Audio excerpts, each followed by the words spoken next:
Hello mga ka-viewers, kamusta po kayo? For today's video, nandito po tayo sa GAJ Gaza Betis Furniture para po mag-tour dito sa kanilang showroom and para ma-update po kayo. Ngayon po ang kagandahan, kung naghanap po kayo ng dining chair, meron sila mga available, baka magustuhan ninyo. Tapos pag po nagustuhan ninyo, message nyo lang, madi-deliver po agad sa bahay po ninyo, no? So hindi ko na rin po papahabain pang ating intro. Tara, mag-tour na po tayo dito sa kanilang showroom. So, let's go! Dito po mga ka-viewers kay GAJ Betis Furniture, pwede po kayo magpa-custom made na mga furniture sa bahay po ninyo, no? So kung naghahanap po kayo ng quality na talagang hindi po kayo mapepeke sa materials, ito po, pwede nyo sila makonsider dahil po well-known na sila dito sa Betis pagdating po sa paggawa ng furniture, no? Any kind po, sofa, bed frame, bar stool, cabinets, gumagawa po sila. Bar stool, ito available po ito.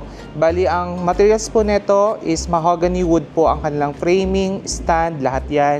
Tapos po yung pinaka-foam nito inside is Uratex foam and German leather po itong nakikita ninyo. Para po sa price, inquire lang po natin sa kanila and screenshot nyo po kung type po ninyo. Although kung naghahanap po kayo ng ibang bar stool na design, pwede po kayo magpa-custom made sa kanila. Tapos ito po mga dining chair, ayan, pwede pong iterno sa bar stool. Available din po ito. Tapos yung dining table po ito kasi by order, pwede po kayo magpagawa sa kanila niyan. Ito po available din itong bar stool na ito sa kanila. Ready for pick up na yan or isang message lang, ready for delivery na. Tapos mga coffee table, any kind of design, kung meron po kayong mga inspiration or gusto niyo po sila na po ang magdi-design para sa inyo, pwede naman po, no? So any kind din po ng wood, gumagamit sila. Kung gusto niyo po nara, mahogany, tangili, or kung ano man pong klase pa ng wood, pwede. And any kind din po ng mga sofa set, design, klase po ng materials, kayang-kaya din po nilang gawin. So ito po, in-order po ito ng isang client and soon, ready for delivery na po yan. So ito po kasi set na po yan pag in-order sa kanila. Meron na po mga stool chair, ganyan. Tapos po, L-shape po na sofa. Ang maganda po kay custom made, pag po nagpa-custom made kayo, syempre ma-achieve po yung sukat po ng furniture na fit sa bahay po ninyo. And syempre, yung kulay, yung fabric, materials, ay makukuha din ninyo. Unlike po, pag syempre bibili po tayo sa mall. Pero para po sa akin, kung afford naman natin, bakit hindi pa tayo pumunta sa custom made? At least po, di ba, mas perfect po yung magiging gamit natin sa loob ng bahay. And sabi din po ng staff ni Gaza, ito po kasi i-deliver sa napakalaking bahay daw po, kaya yun, nagpa-custom made na rin sila. So ang materials din po nito is mahogany solid wood, French leather po yung kanyang cover, and Uratex foam po yan.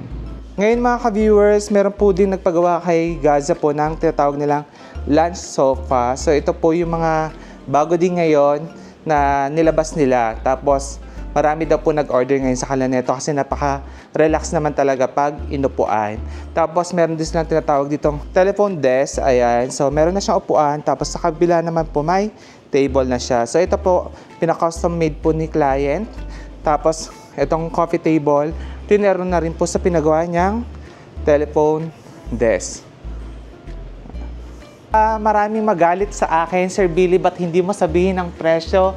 Again mga ka-viewers para malinawan po ang lahat, pag po custom made, nakadepende po kasi yan sa sukat, sa design, sa fabric na gagamitin, kaya hindi po ako makapag-close ng presyo. Pero again mga ka-viewers kung gusto niyo naman po i-inquire yung pinakita ko, screenshot nyo lang, tapos i-message nyo po sila sa kanilang Facebook. Very active naman po sila sa kanilang social media. At agad-agad po, sasagutin po nila yung inquiries po ninyo. So ito po, meron po nagpa-custom made sa kanila ng 10-seaters, meron ng dining chair, tapos syempre, meron na rin pong dining table yan. Tapos sa dining table po mga ka-viewers kay Gaza po, pwede nyo na pong ipa-include yung top glass para less hassle na. Yung maganda naman po kay Gaza mga ka-viewers, kung meron naman po kayong mesa na, pwede po kayo magpagawa kahit mga dining chair lang po. Gaya neto, yung client po nila, pinagawa lang po sa kanila is dining chair. Kaya lang sinabi ko, meron po nagpagawa sa kanila ng dining chair. So any kind ng design, pwede. Merong huge. Tapos ito naman po, medyo maliit naman po compared dito sa pinagawang ito. Ayan. So kung meron kayong mga request talaga, kayang-kaya nilang gawin. Basta magbigay lang po kayo ng inspiration, color, any kind po talaga. Ito pong chair na ito, available po ito.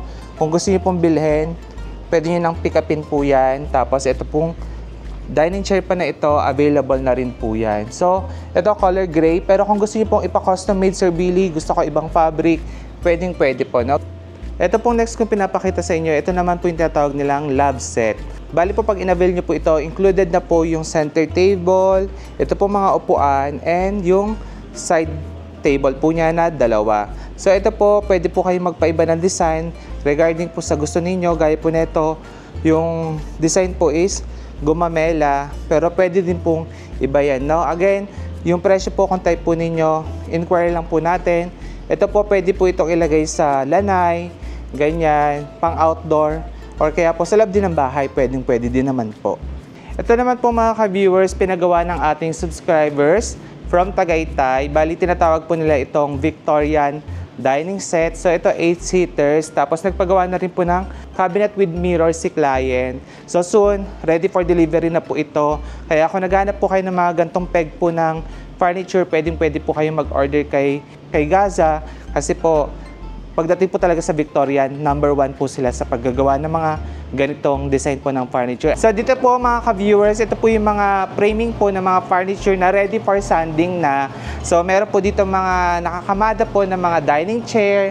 Ayan, so pakita ko na lang po sa inyo bago tayo pumunta doon sa mismong paggawaan sa taas, no? Gaya po nito, ready for sanding na po itong cabinet po na ito.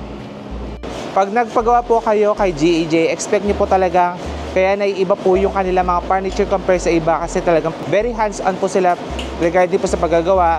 Gaya po niyan, meron po sila ditong sanding area ng mga wood. Tapos ito naman po for coloring na. Bali ito ay side table. Tapos po for finishing na rin ito, kukulayan na lang po ng paint.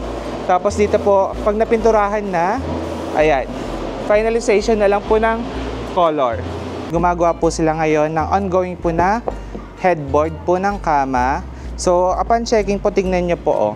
Ayan, lalapit ko sa inyo, no? Kasi depende talaga sa design. Ito, meron na po itong Uratex foam sa loob, pero tingnan nyo naman, hindi crumpled, oh. Talaga pong intact yung pagkakagawa. So, ito, ang kulay po nito is gray. And mamaya po lalabas na po yung pinaka-final look po na itong ginagawa ni Kuya na headboard. Bali, ito yung itsura niya, guys, nung nabuo na yung headboard. Bali, ididikit na lang po ito, pero tingnan nyo po yung design. Ayan. Tingnan nyo po, oh. Ganda, intact na intact talaga, oh. Ito guys, may nagpagawa sa kanila ng bed frame. Tapos, yung kanila pong ginamit dito na fabric is French leather na dark gray po. Ayan. Tapos, para po sa framing nito, mahogany solid wood na po yan. Tingnan nyo kung gaano po ka-intact, oh. And kapulido po yung pagkakagawa. Kasi pag po nagpagawa kayo ng furniture, check nyo rin po dapat yung pagkaka-stitch, yung pagkaka-intact ng foam, and yung hindi po siya wrinkled. Or talaga po yung parang lukot-lukot po yung pagkakabit, no? Kanina, di ba, nagpakita po ako sa inyo sa facet doon na meron na syempre pinaka-foam. Bale, ito po yung kanyang pinaka-framing pa lang pag po wala pong foam, no? So, ito po solid wood po yan na mahogany. L-shape po ito. Nasun, i-deliver na rin po. Saang lugar to, be? Sa Laguna po ito papadala. Alam nyo guys, kung napapansin nyo po, napakadami po nilang ginagawa ngayon. Kasi ito po talaga yung mga subscribers natin na tumangkilik po kay GEJ. Kasi yung iba po nag-visit dito, chinek muna yung materials nung linag natin. At ngayon po, ito na, ginagawa na po yung mga furniture nila. So ito po, order din po ito ng subscribers natin sa Tagaytay. Ngayon po kung napansin nyo po, meron silang mga cover po na dyaryo. Kasi ito po mga ka-viewers, ipa-final coat na lang po kasi yung pinaka-framing po ng furniture po. So ito po, Victorian sala set. Tapos ito naman po is bed frame po na Victorian. Then ito po is mahjong table. Sa mga viewers natin nagmamahjong, pwede po kayong magpagawa dito kay Gaza. Tapos tingnan nyo naman po, oh. Ano dyan pa si Versace. Dito naman tayo sa kanilang sewing area. So dito po, sinusu syempre po yung cover po ng inyong ipapagawang furniture. So once po nagpagawa po kayo kay GEJ, bali kunwari po, ito po yung gusto nyong dining chair, ayan, i-attach nila yung fabric na gusto po ninyo. So dito po, syempre kung ano po yung present nilang kulay sa inyo, dapat po masunod po yun. Kaya ayan, para hindi magkamali, naka-attach po ng maayos sa ipapagawa nyong furniture. So ayan po si Kuya ngayon, gumagawa po siya ng cover po ito ng ano sir? Dining. Yung ginagawa po ni Kuya ngayon is cover po ng dining chair. Ang kagandahan po kay GEJ, kahit hindi po kayo vlogger like me, pwede po kayong pumasok dito sa showroom sa paggawaan mismo para makita nyo rin po itself yung mga ginagamit na materials sa inyong ipapagawang furniture na talaga pong legit, na talaga pong branded at hindi po gumagamit po ng mga high density foam, ganyan. Lahat po talaga pong nagmumula po sa Uratex yung mga foam, yung wood, talaga pong solid wood po, ganyan, no?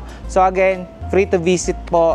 I-message nyo lang po si GEJ para po ma-ocular po nila kayo sa kanilang showroom. Ito po yung mga award na nakuha ni Sir Gaza regarding po sa paggawa ng furniture.